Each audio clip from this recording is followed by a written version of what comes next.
महाराष्ट्र के सांगली में पहुंचे राहुल गांधी ने बीजेपी पर जमकर निशाना साधा। उन्होंने कहा बीजेपी किसानों के खिलाफ है, इसलिए उनके खिलाफ काले कृषि कानून लाई। साथ ही साथ उन्होंने ये भी आरोप लगाया कि बीजेपी अरबपतियों का लाखों करोड़ों रुपए का कर्ज माफ करती है, लेकिन किसानों का कर्ज माफ नहीं करती।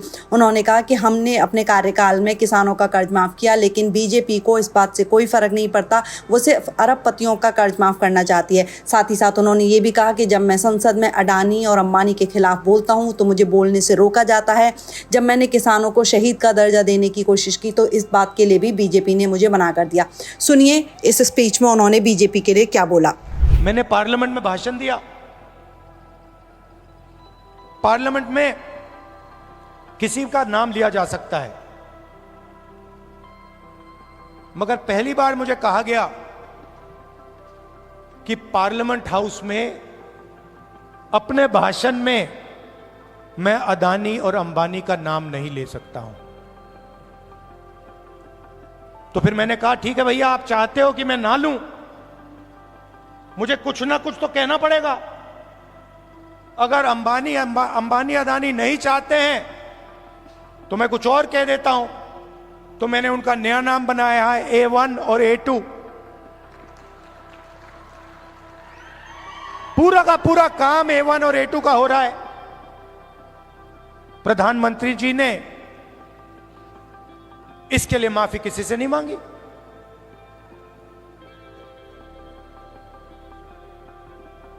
काले कानून आए, किसानों से उनका हक छीनने वाले कानून। 700 किसान शहीद हुए। हमने पार्लियामेंट में कहा कि 2 मिनट इनके लिए मौन रखा जाए। हमें कहा जाता है नहीं, ये शहीद नहीं है।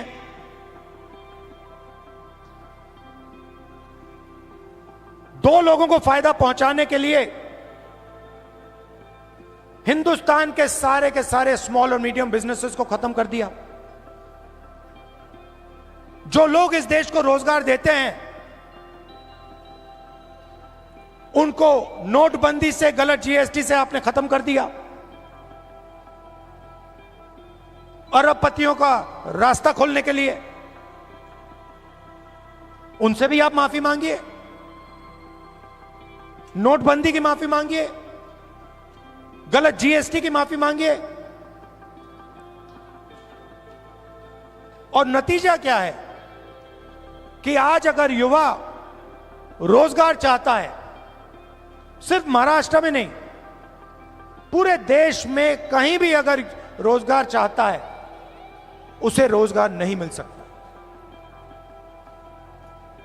क्यों?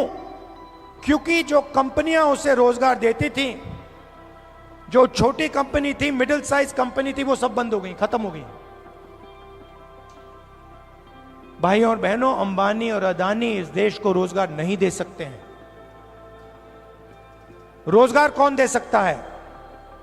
रोजगार छोटे बिजनेस वाले दे सकते हैं, रोजगार मीडियम साइज बिजनेस वाले दे सकते हैं, जो छोटी फैक्ट्रियां चलाते हैं, मिडिल साइज फैक्ट्रियां चलाते हैं, जो चीजें बनाते हैं, ये लोग दे सकते हैं। आज हिंदुस्तान में नया मॉडल है। चाइना का माल आता है, वही 10-12 अरबपति उस माल को बेचते हैं। आप मोबाइल फोन के पीछे देख लीजिए मेड इन चाइना, शर्ट के पीछे देख लीजिए मेड इन बांग्लादेश, जूते के नीचे देखिए made in Vietnam, made in Maharashtra, made in India, आपको कहीं नहीं दिख सकता। और ये सारा का सारा माल ये अरबपति बेचते हैं। नुकसान किसका होता है? हिंदुस्तान के युवाओं का होता है। हिंदुस्तान के जो छोटे बिजनेस हैं, मिडिल साइज बिजनेस हैं, जो चाइना का मुकाबला कर सकते हैं, उनका होता है। फायदा किसका होता है? नरेंद्र मोदी जी की मार्केटिंग होती है, अदानी और अंबानी जी का फायदा होता है। और 2 हिंदुस्तान बन रहे हैं। एक अरबपतियों का, उसमें 20-25 लोग हैं, और दूसरा मजदूरों का, किसानों का, बेरोजगार युवाओं का। भाई और बहनों, 16 लाख करोड़ रुपए 16 लाख करोड़ रुपए नरेंद्र मोदी जी ने इन 20-25 लोगों का कर्जा माफ किया है। किसानों का आज तक कर्जा माफ नहीं किया है। हमने 70,000 करोड़ रुपए किया था जब हमारी सरकार थी। आप सोचो, 70,000 करोड़ रुपए से हिंदुस्तान के सारे किसानों का कर्जा माफ किया था। इन्होंने 16 लाख करोड़ रुपए 22-25 लोगों को दिया है। ये हमारी लड़ाई है।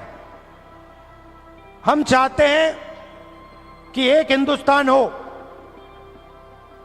अगर बैंक के दरवाजे अरबपतियों के लिए खुले हैं तो बैंक के दरवाजे किसानों के लिए, मजदूरों के लिए, युवाओं के लिए खुले होने चाहिए। अगर उनका 16 लाख करोड़ रुपए माफ हो रहा है तो फिर गरीबों का भी 16 लाख करोड़ रुपए माफ होना चाहिए। और अगर गरीबों का 16 लाख करोड़ रुपए माफ नहीं हो रहा है तो फिर उनका नहीं होना चाहिए। हम सिर्फ न्याय की बात कर रहे हैं। अगर ये वीडियो आपको पसंद आया है तो इसे लाइक जरूर करें। अगर चैनल अभी तक सब्सक्राइब नहीं किया है तो कर लें और नोटिफिकेशन पाने के लिए बेल आइकन भी दबा दें।